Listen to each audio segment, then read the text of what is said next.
الحمد لله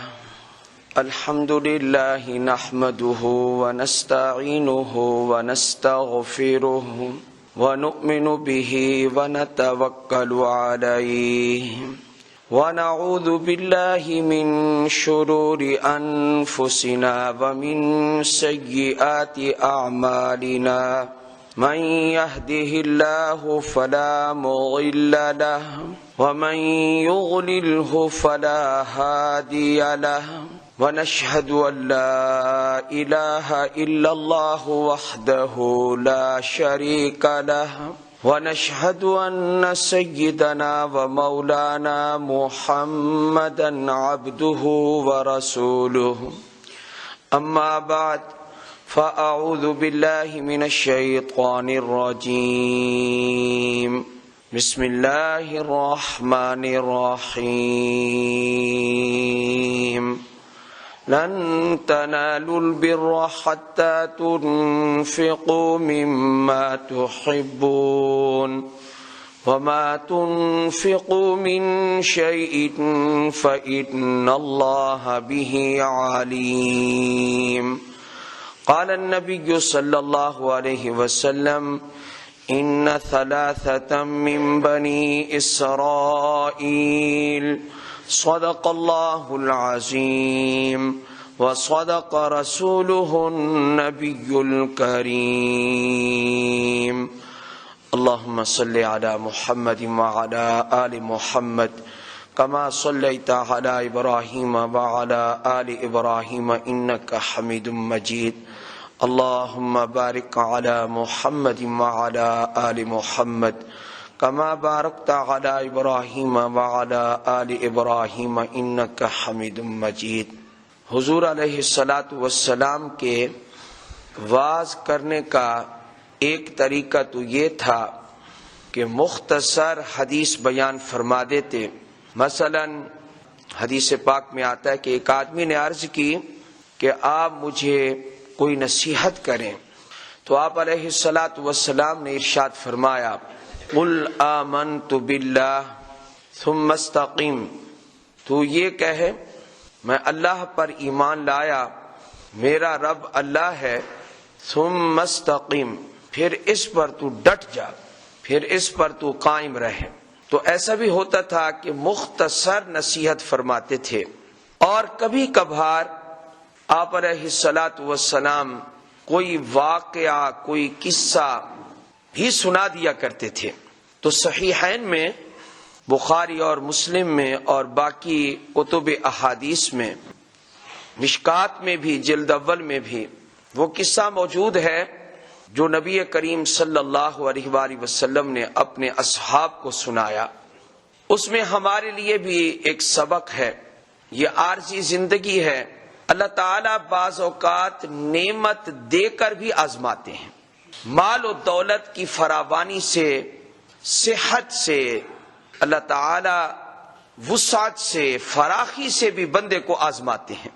اگر وہ نڈر ہو جائے، بے باک ہو جائے، اگر اس میں تعلی اور ترفع اور تکبر پیدا ہو جائے، پھر اللہ تعالیٰ کے ہاں دوسرا طریقہ بھی ہے کہ اس کے ترفع کو اور تکبر کو ختم بھی فرماتے۔ چنانچہ آپ علیہ الصلاۃ والسلام نے ارشاد فرمایا ان ثلاثۃ من بنی اسرائیل، بنی اسرائیل کے 3 آدمی اللہ تعالیٰ نے ان کی آزمائش فرمائی۔ وہ 3 آدمی کون سے تھے؟ ابرص و اقرع و اعمی۔ ایک وہ تھا کہ جس کو برس کی بیماری تھی، برس والا تھا، جسم پر سفید نشانات، جسم اس کا سفید اتنا تھا، عیب والا تھا کہ بعض اوقات اپنے جسم کو دیکھ کر اور لوگوں کی کراہت کو محسوس کر کے خود بھی اس سے نفرت کرتا تھا۔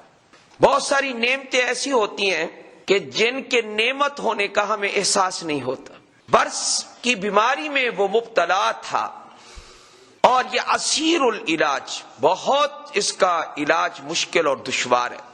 اس کے پاس فرشتہ آیا انسانی شکل میں، اور اس کو کہنے لگا کہ یہ بتا کہ تو کیا چاہتا ہے؟ اس برس والے نے کہا میں یہ چاہتا ہوں کہ میری یہ بیماری ختم ہو جائے، میری یہ بیماری ختم ہو جائے۔ آج آپ کو بھی احساس ہو رہا ہوگا کہ اللہ نے ہمیں برس سے بچایا ہوا ہے، کتنی بڑی نعمت ہے۔ ناشکری اس دور میں زیادہ ہو رہی ہے۔ پہلے عورتیں ناشکری کرتی تھیں، اب مرد بھی ناشکری کرتے ہیں۔ میری بیماری ٹھیک ہو جائے، اللہ تعالیٰ کے حکم سے چونکہ فرشتہ آیا تھا اور آزمانا تھا، اس لیے فرشتے نے ہاتھ پھیرا۔ حکم کس کا ہے؟ اللہ کا ہے۔ یہ گڑبڑ نہ کیا کرو، کیا مجھے فلاں حکیم نے شفا دی، فلاں ڈاکٹر صاحب نے شفا دی، فلاں جو ہے پیر نے شفا دی، یہ گڑبڑ نہ کیا کرو، یہ نہ کہا کرو۔ ہمارا عقیدہ یہ نہیں ہے۔ فرشتہ بھی ہاتھ پھیر رہا ہے، کوئی اللہ کا ولی بھی ہاتھ پھیر دے، شفا ان کے قبضہ قدرت میں نہیں ہے، شفا اللہ کے قبضہ قدرت میں ہے۔ یہ گڑبڑ نہ کیا کرو عقیدے میں۔ یہ عقیدہ ہمیں ابراہیم علیہ السلام نے سمجھایا۔ وَإِذَا مَرِضْتُ فَهُوَ يَشْفِينِ، جب میں بیمار ہوتا ہوں وہ مجھے شفا دیتا ہے۔ یہ جہالت کی نشانی ہے کہ پیر فقیر نے مجھے صحیح کر دیا ہے۔ دعا پیر فقیر اگر کرے گا بھی صحیح، کوئی نیک بندہ کرے گا بھی صحیح، تو اس دعا کو قبول تو وہ کرے گا۔ اس کو بھول گئے ہو، پیر صاحب نے سب کچھ کر دیا، تو میرا یہ برس ٹھیک ہو جائے۔ ہاتھ پھیرا، اللہ کے حکم سے برس ختم ہو گیا۔ فرشتہ نے اللہ کے حکم سے جو کام ہوتا ہے وہ ہو جاتا ہے۔ حضرت مریم کے گریبان میں پھونک مار کے آؤ، کس کو بھیجا؟ حضرت جبریل علیہ السلام۔ پھونک ماری، اللہ نے اولاد عطا فرمائی۔ اللہ کے حکم سے کام ہوتا ہے، تو فرشتے نے اللہ کے حکم سے ہاتھ پھیرا، برس بالکل ٹھیک ہو گیا۔ دوسرا سوال، ای المال احب الیک، کون سا مال تجھے محبوب ہے؟ مال کون سا تجھے پسند ہے؟ الابل اب البقر شق الراوی، اونٹ مجھے پسند ہے۔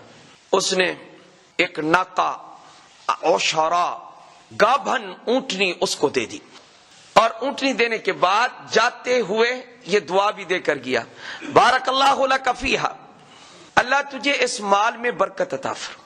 فرشتے نے یہ دعا کی، چلا گیا۔ یہ کس کے پاس سے فارغ ہو گیا؟ برس والا، ابرس۔ اب وہ دوسرے کے پاس گیا، وہ دوسرا کون تھا؟ اقرا، گنجا۔ اس کو کہا کیا چاہتے ہو، کیا آرزو اور تمنا ہے؟ یہ سر کے بال بھی اللہ کی نعمت ہے۔ آج پتہ چل رہا ہے کہ کن کن نعمتوں سے اللہ تعالیٰ نے ہمیں نوازا ہوا ہے، اور ہم نے کبھی ان کا شکر بھی ادا نہیں کیا۔ کہا سر کے بال چاہتا ہوں، گنجا ہوں، اقرا ہوں، میں سر کھولتا ہوں نا تو لوگ نفرت کرتے ہیں، سر میرا گنجا ہے، اس کے اوپر بال اگ آئیں یہ چاہتا ہوں تاکہ لوگ نفرت نہ کریں۔ چونکہ فرشتہ اللہ کے حکم سے گیا ہوا تھا، کہا میں ہاتھ پھیرتا ہوں انشاءاللہ تجھے شفا ہوگی۔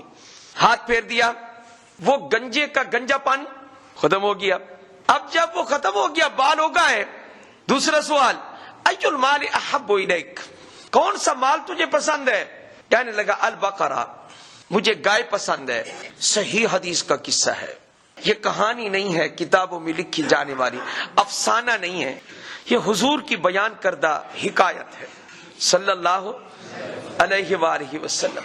عام کتابوں کی کہانی نہیں ہے، اصح الکتب بعد کتاب اللہ، بخاری اور مسلم کی بات ہے۔ ہاتھ پھیرا، گنجا پن ختم ہو گیا۔ ای المال احب الیک، کون سا مال پسند ہے؟ کہا پسند ہے گائے، ایک گائے دے دی۔ بارک اللہ لک فیہا، اللہ تعالیٰ تجھے اس گائے میں برکت عطا فرمائے۔ دعا بھی دے گیا فرشتہ۔ وہ تیسرا کہیں رہتا تھا، وہ تیسرا اعمی، نابینا، فرشتہ اس کے پاس کیا، کیا چاہتے ہو؟ کہا کہ میرا یہ اندھا پن ختم ہو جائے۔ فَأُبْصِرُ النَّاسَ، میں بھی تو لوگوں کو دیکھوں جس طرح لوگ مجھے دیکھتے ہیں۔ ہاتھ پھیرا، اللہ تعالیٰ نے شفا عطا فرما دی، بینائی واپس آ گئی۔ ای المال احب الیک، دوسرا سوال، کون سا مال تجھے پسند ہے؟ کہا شاتن، بکری، اس کو بکری دے دی۔ جاتے ہوئے دعا کر کے گیا، بارک اللہ لک فیہا، اللہ تیری اس بکری میں برکت پیدا فرما۔ نبی علیہ الصلوۃ والسلام نے کیا ارشاد فرمایا؟ ھذا لہذا واد من الابل ولہذا واد من البقر ولہذا واد من الشاة، او کما قال صلی اللہ علیہ وآلہ وسلم۔ برس والے کے لیے اتنی سے مال پھیرا، پوری وادی جو ہے ساری کی ساری وہ اونٹ اور اور اونٹنیوں سے بھری ہوئی ہو. اور وہ جو دوسرا تھا گنجا، یہ تو برس والا تھا، جو اب صحیح ہو چکا ہے، اس کے لیے کیا ہوا؟ فرمایا کہ پوری کی پوری وادی اس کی بھی ساری کی ساری گائے اور بیلوں سے بھری ہوئی. اور وہ جو تیسرا تھا اعمى، اس کی بھی ایک پوری وادی جو ہے بھری ہوئی ہے، بکریاں بکرے بہت مال ہو گیا. اور جب مال زیادہ ہوا، اللہ رب العالمین نے فرشتے کو حکم دیا، اب جاؤ اور ان سے جا کرنا کہو کہ میں مسافر ہوں. فرشتہ سفر کر کے گیا تھا، کوئی جھوٹ تو نہیں تھا. اور ان سے جو ہے مدد مانگو، اونٹ والے کو کہو کہ کوئی اونٹ دے، پھر جانا کس کے پاس، وہ جو گنجا تھا گائے کوئی دے تجھے، اور وہ بکری والے کے پاس بھی جانا کہ کچھ تیری مالی مدد کرے. تو پہلے وہ کس کے پاس چلا گیا؟ اونٹ والے کے پاس جو برس والا تھا. اور اللہ تعالیٰ نے یہ فرشتے کو حکم دیا کہ ہر ایک کے پاس تم نے جانا بھی ہے، اور جانے کے ساتھ ساتھ شکل بھی وہی بنا کے جانا جو ان کی شکل تھی، وہ شکل بنا کے جانا. اب وہ برس والا بن کے نا ایک اجنبی سا آ گیا، اور کس کے پاس آیا؟ برس والے کے پاس. میاں میں مسافر ہوں، کوئی اونٹ دے دے سفر کے لیے، کوئی سبب نہیں ہے، اسباب سارے منقطع ہو گئے، ختم ہو گئے، مہربانی کوئی مدد کر دے. اس نے جواب میں کیا کہا؟ اس نے کہا کہ الحقوق کثیرہ، اخراجات ہمارے بہت زیادہ ہیں، ہم نہیں دے سکتے، ہمارے اخراجات بہت زیادہ ہیں، اولاد ہے، بیوی ہے، بچے ہیں، رشتہ دار ہیں، یہ ہے وہ ہے، اب کہاں آپ کو دیتے رہیں؟ نہیں بھی ہم آپ کی مدد نہیں کر سکتے، جو الحقوق کثیرہ. جب اس نے یہ جواب دیا تو اس نے آگے سے کہا کانی عارفوں کا، مجھے تو ایسے لگتا ہے کہ میں آپ کو پہچانتا ہوں. فرشتے نے کہا کانی عارفوں کا، آپ کو پہلے برس کی بیماری نہیں تھی؟ اس نے کہا نہیں، میں تو جب سے پیدا ہوا میرا تو رنگ شروع سے ٹھیک تھا، بہترین رنگ تھا، میں تو جب سے پیدا ہوا خوبصورت تھا میں تو. اللہ اکبر کبیرہ. یہ آ گیا پھر کس کے پاس؟ گائے والے کے پاس. اس کو کہا کہ میاں مسافر ہوں، کوئی مدد کر دو، اخراجات نہیں ہیں. اس نے کہا حقوق کثیرہ، حقوق بہت زیادہ ہیں ہمارے اوپر، بڑے اخراجات ہیں، اپنے ختم نہیں ہوتے اور تم آ گئے ہو. اس نے کہا کہ کچھ پہچان آ رہی ہے مجھے، میں نے آپ کو پہلے بھی دیکھا ہوا ہے. فرشتے نے کہا آپ کے سر پہ بال نہیں تھے، آپ گنجے نہیں تھے پہلے؟ کہنے لگا میں کب گنجا تھا؟ کوئی بھولتے ہو، کوئی اور گنجا ہوگا، میں تو پہلے سے شروع سے ٹھیک ٹھاک تھا، میں تو شروع سے ٹھیک ٹھاک تھا. کچھ نہیں دیا اس نے، واپس آ گیا. کس نے نہیں دیا؟ اونٹ والے نے بھی نہیں دیا، گائے والے نے بھی. حالانکہ ان کے اگر حیثیت دیکھی جائے تو اونٹ والا زیادہ اس وقت مالدار، سب سے زیادہ مالدار، گائے والا اس سے نسبتاً کم، لیکن بکری والے سے زیادہ. اب وہ تیسرے والے کے پاس کیا. تیسرا کون ہے؟ بکریوں والا. اور اس کو بیماری کیا تھی جو صحیح ہوئی؟ نابینا تھا. واقعہ یاد رہے، اس نابینا کے پاس آیا. اب وہ صحیح تھا لیکن نابینا ہونے کی شکل میں. کہا جی میں ایک مسافر ہوں، آپ میری حالت دیکھ رہے ہو، میرے پاس کچھ نہیں ہے، میری مدد کرو. اس نے کہا کہ یہ میری پوری وادی ہے، یہ جتنی آپ کو بکریاں نظر آ رہی ہیں ان میں سے آپ کو جتنی بکریاں ضرورت ہے ساری لے جائیں، جتنی آپ کو ضرورت ہے آپ لے، ایک دو نہیں. امام بخاری رحمہ اللہ فرماتے ہیں کہ نبی علیہ الصلوۃ والسلام نے یہ ارشاد فرمایا کہ اس نے یوں کہا لا احمدک، اگر آپ کو کوئی ضرورت ہوگی اور آپ کو ضرورت ہے مثال کے طور پر 10 بکریوں کی اور آپ نے ان میں سے 9 لی تو میں آپ کی تعریف نہیں کروں گا، میں آپ سے راضی نہیں ہوں گا. آپ کو 10 ضرورت ہے، آپ 10 پوری لیں. آپ یہ کس نے کہا؟ بکریوں والے نے کہا 10 آپ ضرور لیں، آپ اگر آپ نے کم لی تو میں راضی نہیں ہوں گا، آپ کو جتنی ضرورت ہے آپ اس میں سے بکریاں لیں. اور اس نے کہا کہ میں تو ایک نابینا تھا، میرے رب نے مجھے بینائی واپس کی ہے، میں تو ایک غریب تھا، میرے رب نے اتنا مال مجھے دیا ہے، تو آپ مہربانی کریں جتنی آپ کو ضرورت ہے ان میں سے آپ لے لیں. اس وقت فرشتے نے کیا کہا؟ فرشتے نے کہا اللہ تعالیٰ نے تجھے بھی اور تیرے وہ 2 ساتھی اور بھی گنجا اور ابرس، ان سب کو اللہ نے آزمایا ہے. اپنا مال اپنے پاس رکھو، تمہارے مال کی نہ میرے رب کو ضرورت ہے نہ مجھے ضرورت ہے، یہ مال اپنا اپنے پاس رکھو. لیکن ایک فرق ہے، کیا؟ سخط اللہ علی صاحبیک ورضی اللہ عنک، تیرے دونوں ساتھیوں پر رب ناراض ہے اور اللہ تجھ سے راضی ہے. اللہ ورضی اللہ عنک۔ انسان کو اپنی حیثیت یاد رکھنی چاہیے۔ میں غریب تھا، میں نادار تھا، میں کیا تھا، اور آج کہیں کوئی آزمائش تو نہیں، میرا رب مجھے آزما تو نہیں رہا۔ مجھے یہ بتائیں کہ اگر رب ہم سے ناراض ہو جائے، اس زندگی کا کوئی فائدہ ہو تو مجھے بتاؤ تو صحیح۔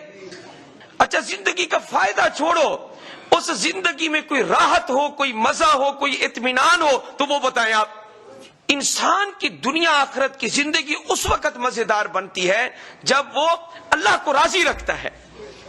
اور اللہ کب راضی ہوتا ہے؟ فرمایا اللہ دو صفات کو پسند نہیں کرتا، البخل والکذب۔ ان دونوں نے دو کام گندے کیے، دونوں کام گندے کیے۔ دو کون؟ اونٹ والا، گائے والا، دونوں کے دونوں کام گندے۔ ایک کیا؟ البخل، نمبر 2 والکذب، ایک بخل دوسرا جھوٹ۔ جھوٹ بولا نا اس نے، ان دونوں نے بولا ہم تو شروع سے صحیح تھے، ہمیں کب بیماری تھی؟ تو البخل والکذب، یہ دونوں صفات رب تعالیٰ کو پسند نہیں ہیں۔ اور دو صفات جو اس تیسرے میں تھیں اللہ کو بہت پسند آئی۔ وہ کون سی تھیں؟ الصدق والکرم۔ فرمایا کہ سچائی اور سخاوت یہ اللہ کو بہت پسند ہے۔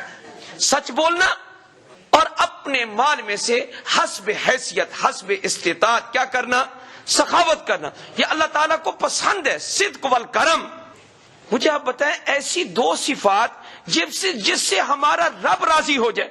سخط اللہ علی صاحبیک، تیرے دونوں ساتھیوں پر رب ناراض ہے، فرضی اللہ عنک، مال اپنا اپنے پاس رکھ، یہ تو آزمائش تھی، رب تجھ سے راضی ہے۔